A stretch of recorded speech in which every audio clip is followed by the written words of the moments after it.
ನಮಸ್ತೆ ವೀಕ್ಷಕರೇ, ನೋಡಿ ನಿಮಗೊಂದು ವಿಶೇಷವಾದ ಒಂದು ವಿಷಯ ಮಾಹಿತಿ ಸಂಸ್ಕಾರ ಏನಿದೆ ಅಂತ ಹೇಳ್ತೀನಿ. ತುಳಸಿ ಗಿಡಕ್ಕೆ ನೀವು ಮಂಗಳವಾರ, ಶುಕ್ರವಾರ, ವಿಶೇಷವಾಗಿ ಗುರುವಾರ ಇಂಥ ದಿನಗಳಲ್ಲಿ ನೀವು ತುಳಸಿ ಬಂದು ಮಹಾಲಕ್ಷ್ಮಿ, ಲಕ್ಷ್ಮಿಯ ಆರಾಧನೆ ಪ್ರತಿ ದಿನವೂ ನೀವು ಮಾಡತಕ್ಕದ್ದು. ಅದರಲ್ಲೂ ತುಳಸಿ ಗಿಡ ನೀವು ದೇವ್ರ ಮೂಲೆಯಲ್ಲಿ ಇಡಬೇಕು, ಇಲ್ಲಾಂದರೆ ಕುಬೇರನ ಮೂಲೆಯಲ್ಲಿ ಇಡತಕ್ಕದ್ದು. ಮತ್ತು ಮನೆಯ ಹೊರಗಡೆ ಹೋಗಬೇಕಾದ್ರೆ ಬಲಭಾಗದಲ್ಲಿ ತುಳಸಿ ಗಿಡವನ್ನು ನೀವು ಇಡಬೇಕು.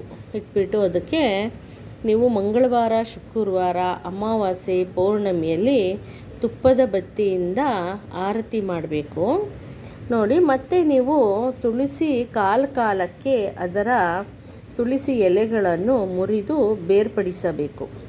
ಹಾಗೆಯೇ ನೀವು ತುಳಸಿ ಎಲೆಗಳನ್ನು ಕೀಳುವಾಗ ಅವುಗಳನ್ನು ಕೀಳುವ ಮೊದಲು ನೀವು ಏನು ಮಾಡಬೇಕು ಅಂದರೆ ತುಳಸಿ ದೇವಿಗೆ ನಮಸ್ಕರಿಸಿ ಪ್ರಾರ್ಥನೆ ಮಾಡಿ ನಂತರ ಎಲೆಗಳನ್ನು ಕೀಳಬೇಕು. ಇದರೊಂದಿಗೆ ನೀವು ತುಳಸಿ ಎಲೆಗಳನ್ನು ಕೀಳುವಾಗ ತುಳಸಿಯ ಈ ಒಂದು ಧ್ಯಾನ ಮಂತ್ರ ಕೂಡ ಜಪಿಸಬೇಕು. ನೀವು ತುಳಸಿಯ ಮುಂದೆ ಮಂತ್ರವೊಂದು ಹೇಳತಕ್ಕದ್ದು. ಮತ್ತು ಪ್ರತಿದಿನ ತುಳಸಿಗೆ ಆರತಿ ಮಾಡಬೇಕು. ಅಂದರೆ ಉದ್ಬತ್ತಿ ಆರತಿ ಆದರೂ ಸರಿ, ಕರ್ಪೂರದ ಆರತಿ ಆದರೂ ಸರಿ.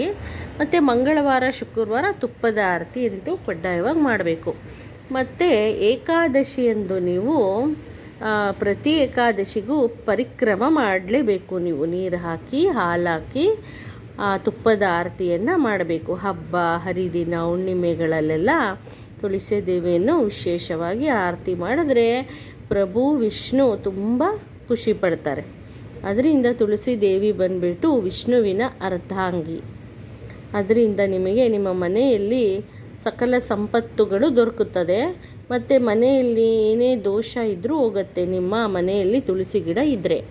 ಮತ್ತು ಯಾರೇ ಏನೇ ನಿಮಗೆ ಕೆಟ್ಟದ್ದು ಮಾಡೋದಾಗಲಿ, ಮಾಟ ಮಂತ್ರ ಮಾಡೋದಾಗಲಿ, ಅವ್ರು ಏನೇ ಒಂದು ಪ್ರಯೋಗಗಳು ನಿಮ್ಮ ಮೇಲೆ ಮಾಡೋದಾಗಲಿ, ಫಸ್ಟು ತುಳಸಿ ಗಿಡನೇ ಅದಕ್ಕೆ ಅಡ್ಡಿ ಆಗತ್ತೆ. ಅಂದರೆ ಏನು ನಿಮಗೆ ತಾಕಬಾರದು, ಹಾಗೆ ಅದು ಅಡ್ಡ ಇರುತ್ತೆ ನೋಡಿ. ನಿಮ್ಮ ಮನೆಗೇ ರಕ್ಷಾ ಕವಚವಾಗಿ ಇರುತ್ತೆ ತುಳಸಿ ಗಿಡ. ಕೆಲವ್ರ ಮನೇಲಿ ನೀವು ನೋಡಿರ್ಬೋದು, ಕೆಲವ್ರ ಮನೇಲಿ ಒಣಗೋಗತ್ತೆ. ಯಾಕೆ ಒಣಗತ್ತೆ ಅಂದರೆ ಯಾರಾದರೂ ಏನಾದರೂ ಕೆಟ್ಟದನ್ನು ಮಾಡಿದರೆ ಅಂಥವ್ರ ಮನೇಲಿ ತುಳಸಿ ಗಿಡ ಬರೋದಿಲ್ಲ. ಎಷ್ಟು ಸಾರಿ ಹಾಕಿದ್ರೂ ಬರೋದಿಲ್ಲ. ಪದೇ ಒಣಗ್ತಾ ಇರುತ್ತೆ. ಅಂದರೆ ಅದು ನಮಗೆ ರಕ್ಷಣೆ ಕೊಡುತ್ತೆ. ಏನೇ ಒಂದು ಅವ್ರು ಕೆಟ್ಟದ್ದು ಮಾಡಿದ್ದು ತಾನು ತಗೊಳುತ್ತೆ ತುಳಸಿ ಗಿಡ. ಮಾತಾ ಮಹಾಲಕ್ಷ್ಮಿ ಕೂಡ ಇದೆ ತುಳಸಿ ಗಿಡ. ಅದರಿಂದ ನಮಗೆ ರಕ್ಷಣೆ ನೀಡುತ್ತೆ. ಮತ್ತು ನಮಗೆ ಅಭಿವೃದ್ಧಿ ಕೊಡುತ್ತೆ, ಸಕ್ಸಸ್ ಕೊಡುತ್ತೆ. ತುಳಸಿ ಗಿಡನ ಮುಟ್ಟುಕೊಂಡು ಕೂಡ ನೀವು ಸರ್ವಮಂಗಳ ಮಾಂಗಲ್ಯೆ ಶಿವೆ ಸರ್ವಾರ್ಥ ಸಾಧಿಕೆ ಶರಣ್ಯೇ ತ್ರ್ಯಂಬಕೆ ಗೌರಿ ನಾರಾಯಣೆ ನಮೋಸ್ತುತೆ ಅಂತ ಮಂತ್ರ ಹೇಳ್ಕೊಳ್ಳಿ ಪ್ರತಿದಿನ. ಮತ್ತು ತುಳಸಿ ಗಿಡನ ಕೀಳುವಾಗ ಹೇಳೋವಂಥ ಮಂತ್ರ ಕೂಡ ನಾನು ನಿಮಗೆ ಹೇಳ್ತೀನಿ ನೋಡಿ. ಈ ಒಂದು ಮಂತ್ರ ಹೇಳಿಬಿಟ್ಟು ನೀವು ನಮಸ್ಕಾರ ಮಾಡ್ಕೋಬೇಕು. ಮಂತ್ರ ಹೀಗಿದೆ ನೋಡಿ. ಮಹಾಪ್ರಸಾದ ಜನನಿ ಸರ್ವ ಸೌಭಾಗ್ಯವರ್ಧಿನಿ ಆದಿ ವ್ಯಾಧಿ ಹರ ನಿತ್ಯಂ ತುಳಸಿ ತ್ವಂ ನಮೋಸ್ತುತೆ ಮಾತಾ ತುಳಸಿ ಗೋವಿ ಹೃದಯಾನಂದಕಾರಿಣಿ ನಾರಾಯಣಸ್ಯ ಪೂಜ್ಯಾರ್ಥಂ ಚೆನೋಮಿ ತ್ವಂ ನಮೋಸ್ತುತೆ. ಈ ಮಂತ್ರನ ನೀವು ಇದು ಒಂದು ವಿಶೇಷವಾದ ಪ್ರತಿಯೊಬ್ಬರಿಗೂ ಇರಬೇಕಾದಂಥ ಸಂಸ್ಕಾರ. ಇದು ಪ್ರತಿ ಹೆಣ್ಣು ಮಕ್ಕಳಿಗೆ ಇರಬೇಕಾದಂಥ ಸಂಸ್ಕಾರ ಇದು.